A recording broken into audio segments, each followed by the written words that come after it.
விதிகளை மீறி மணல் ஜல்லிலோடு ஏற்றி சென்றால் வாகனங்கள் பறிமுதல் செய்யப்படுவது மட்டுமின்றி ஓட்டுநர்களும் கைது செய்யப்படுவார்கள் என்று கட்டுமான பொருட்களை விற்பனையாளர்களுக்கு அமைச்சர் டி.கே. பிரபு எச்சரிக்கை விடுத்துள்ளார்.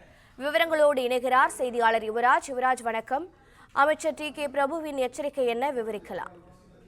வணக்கம். தமிழ்நாடு முழுவதும் இயற்கை வளங்கள் தொடர்புடைய இடங்களில் இயற்கை வளங்களுடைய துறை அமைச்சரான பிரபு சோதனை நடத்த அதிகாரிகளுக்கு உத்தரவிட்டிருந்தார்.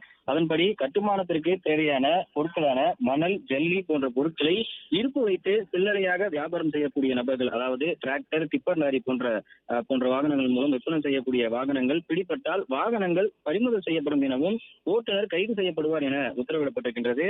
அதன்படி அதிகாரிகள் முதற்கட்டமாக இந்த சோதனை நடத்தி வரக்கூடிய நிலையில் தமிழ்நாடு முழுவதும் உள்ள மணல் ஜல்லி விற்பனையாளர்களுக்கு பல அறிவுரைகளானது வழங்கப்பட்டிருக்கின்றது.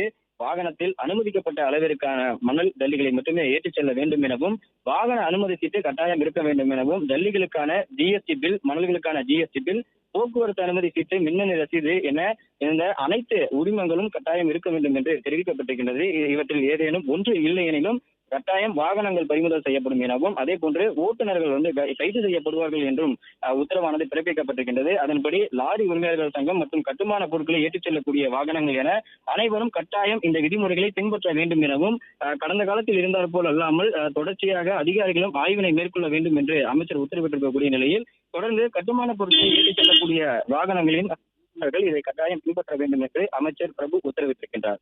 பிளே ஸ்டோர் மற்றும் ஆப் ஸ்டோரில் இருந்து பாலிமர் செயலியை QR கோடு மூலம் பதிவிறக்கம் செய்யுங்கள். செய்திகளை உடனுக்குடன் பெறுங்கள்.